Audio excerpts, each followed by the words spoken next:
அம்மா சமையலில் ரொம்ப எக்ஸ்பர்ட்டு, கிச்சன் குயின்னு அவங்கள சொல்லலாம். அந்த அளவுக்கு நிறைய ரெசிபிஸ் அவங்களுக்கு தெரியும். அதில் ஒன்றான ஸ்பெஷலாக இந்த பூண்டு மிளகு குழம்பு தான் இன்றைக்கி நம்ம பார்க்க போகிறோம். ஒரு மண் சட்டியில் 2 கரண்டி அளவுக்கு நல்லெண்ணெய் ஊற்றிக்கலாம். நல்லெண்ணெயில் பூண்டு மிளகு குழம்பு செஞ்சால் தான் அது ஒரு ஃப்ளேவர் நல்லாயிருக்கும்.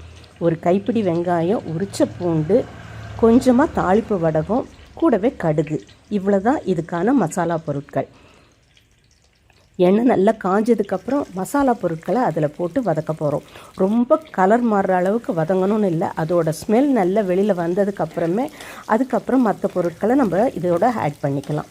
இப்போ லைட்டாக கலர் சேஞ்ச் ஆக ஆரம்பிச்சிடுது. இந்த குழம்புக்கு சின்ன வெங்காயம் தான் தேவைப்படும். அதே போல் நாட்டு பூண்டில் தான் இந்த குழம்பு செய்யணும். இப்போ இந்த குழம்புக்கு தேவையான அளவுக்கு உப்பு, கொஞ்சமாக மஞ்சப்பொடி, கூடவே காரத்துக்கு தேவையான அளவுக்கு குழம்பு மிளகாத்தூள், இது எல்லாத்தையும் எண்ணெயில் சேர்த்து ஒரு தடவை இது மாதிரி பச்சை வாசனை போகிற அளவுக்கு வதக்கிக்கலாம். அடுத்தது கரைச்சி வச்சுருக்க புளியை வடிகட்டி இதில் சேர்த்துற போகிறோம். இதையும் சேர்த்து நல்லா கொதிக்க வைக்கணும். இந்த டிஷ்ஷு ரொம்ப குயிக்காக செஞ்சிடலாம். ஈவன் நம்ம வீட்டுக்கு கெஸ்ட்டு வந்ததுக்கப்புறம் கூட ஒரு 10லேருந்து 20 நிமிஷத்தில் இந்த டிஷ்ஷை நம்ம ப்ரிப்பேர் பண்ணிடலாம். நல்ல ஃப்ளேவராக இருக்கும். ஒரு 2 or 3 வீக்ஸ் வரைக்கும் கூட இந்த குழம்பை நம்ம ஃப்ரிட்ஜில் ஸ்டோர் பண்ணி யூஸ் பண்ணிக்கலாம். குழம்பு நல்லா கெட்டியானதுக்கப்புறம் தாராளமாக மிளகு பொடியை இதில் சேர்த்துக்கலாம். 2 ஸ்பூன் அளவுக்கு இதில் சேர்த்தோன்னா மிளகோட ஃப்ளேவர் ரொம்ப அட்டகாசமாக இருக்கும். இப்போ குழம்பு நல்லா கொதித்து கெட்டி ஆயிடுச்சு.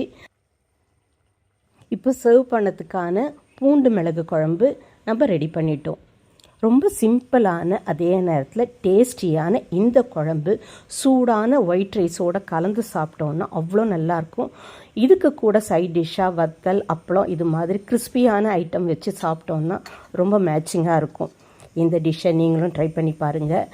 இது போல் அம்மாவோட ஸ்பெஷல் ரெசிபீஸ் இன்னும் நிறைய நம்ம சேனலில் தொடர்ந்து வர இருக்குது. ஸோ மிஸ் பண்ணாமல் பாருங்கள்.